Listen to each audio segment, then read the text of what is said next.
अंतरिक्ष की दुनिया में इसरो ने लगाई एक और छलांग। नया अर्थ ऑब्जर्वेशन सैटेलाइट EOS-8 को सफलतापूर्वक लॉन्च किया। श्रीहरिकोटा के सतीश धवन केंद्र लॉन्च किया गया। EOS-8 को लॉन्चिंग के लिए रॉकेट SSLV D3 का इस्तेमाल किया गया।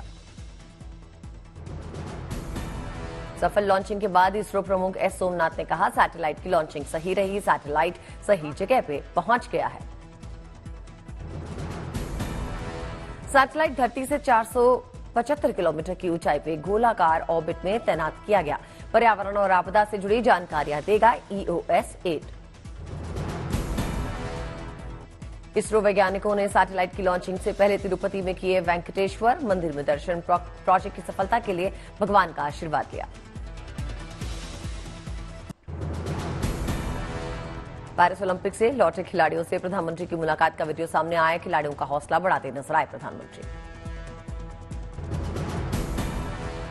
खिलाड़ियों से प्रधानमंत्री ने कहा, आप सब देश का झंडा ऊंचा करके आए हैं, कुछ सीख करके आए हैं। खेल एक ऐसा क्षेत्र है जहां कोई हारता नहीं, हर कोई सीखता है।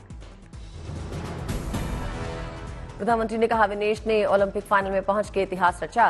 वहीं मनु भाकर ने एक ही ओलंपिक में 2 मेडल जीत के इतिहास बनाया।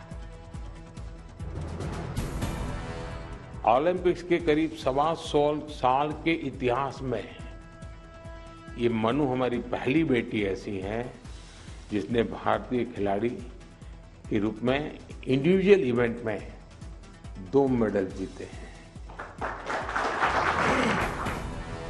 प्रधानमंत्री ने खिलाड़ियों से कहा, खेलों में भारत का भविष्य उज्जवल है। आप सब देश के लिए प्रेरणा है, आगे बढ़ते रहें।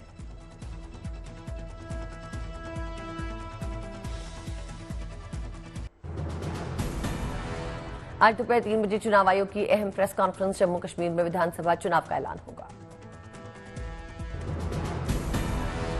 अनुच्छेद 370 हटने के बाद जम्मू कश्मीर में पहली बार विधानसभा चुनाव। हरियाणा विधानसभा चुनाव के लिए तारीखों का ऐलान किया जाएगा।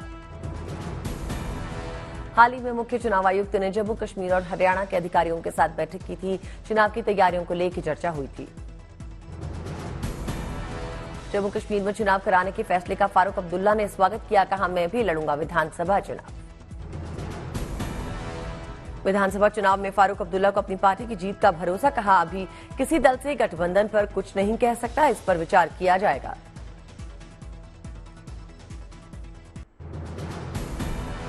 दिल्ली में पूर्व प्रधानमंत्री अटल बिहारी वाजपेयी की पुण्यतिथि पर उन्हें प्रधानमंत्री नरेंद्र मोदी ने श्रद्धांजलि दी, अर्पित किए श्रद्धा सुमन।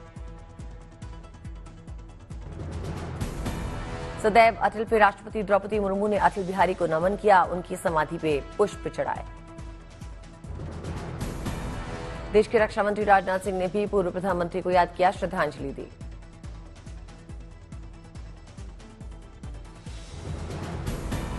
धर्मगुरु भी अटल बिहारी वाजपेयी की श्रद्धांजलि सभा में नजर आए। पूर्व प्रधानमंत्री को पुष्प अर्पित कर नमन किया।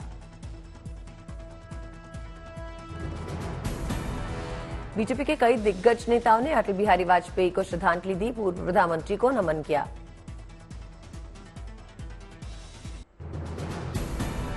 यूपी के मुख्यमंत्री योगी आदित्यनाथ ने रिकॉर्ड बनाया। यूपी के सबसे लंबे कार्यकाल वाले मुख्यमंत्री योगी बने। योगी ने कांग्रेस से सीएम रहे डॉक्टर संपूर्णानंद को पछाड़ा। लगातार 7 साल 148 दिन यूपी के सीएम रहने वाले पहले व्यक्ति बने। महाराष्ट्र के डिप्टी सीएम अजीत पवार की जन सम्मान यात्रा। विधानसभा चुनाव की तैयारियों के मद्देनजर राज्य के लोगों से करेंगे मुलाकात। जन सम्मान यात्रा से पहले पुणे में अजीत पवार ने भगवान सिद्धिविनायक के दर्शन किए, विधि विधान से पूजा पाठ किया। अलीगढ़ में अयोध्या से आई वंदे भारत ट्रेन का ढोल बजा के जोरदार स्वागत हुआ। बीजेपी सांसद सतीश गौतम ने दिखाई ट्रेन की हरी झंडी।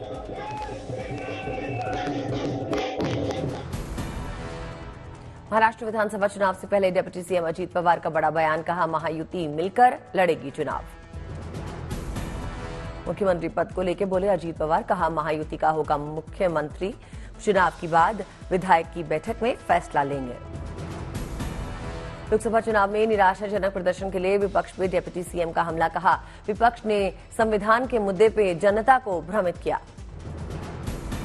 सुप्रिया सुले के खिलाफ सुनेत्रा पवार के चुनाव लड़ने पर छलका अजीत पवार का दर्द, कहा जो कुछ भी हुआ उसके लिए मैं ही जिम्मेदार हूं, किसी और की कोई गलती नहीं है। मैं हूं, मैं किसी को दोष देना बिल्कुल नहीं चाहता, मैं अभी भी आपको भी बताता हूं, लेकिन मुझे ऐसा फील हुआ कि मैंने ऐसा नहीं करना चाहिए था और ये बोल दिया। राष्ट्रपति भवन में एट होम रिसेप्शन का आयोजन, प्रधानमंत्री मोदी ने समारोह में शिरकत की। आम जनता के लिए आज से खुल रहा राष्ट्रपति भवन का अमृत उद्यान, 15 सितंबर तक जनता कर सकती है दीदार। सुबह 10 बजे से शाम 6 बजे तक खुला रहेगा अमृत उद्यान, शाम 5:15 बजे होगी आखिरी एंट्री। आज 70वें राष्ट्रीय फिल्म पुरस्कारों की घोषणा, दोपहर 3 बजे होगा विजेताओं का ऐलान। गोवा के मुख्यमंत्री प्रमोद सावंत ने सीएम हेल्पलाइन नंबर का शुभारंभ किया, आम जनमानस तक न्याय पहुंचाने की पहल की।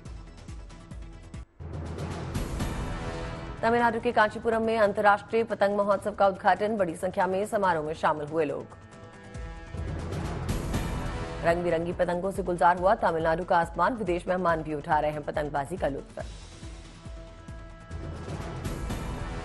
पंजाब के लुधियाना में बनाया गया खास थीम पार्क, लाहौर के किले से लेकर दिल्ली के लाल किले की झलक दिखाई दी।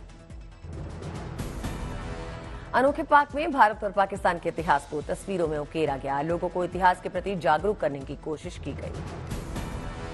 गुजरात के वडोदरा में मना खास रक्षाबंधन, नन्ही सी लड़की ने अपने डॉग को राखी बांधी।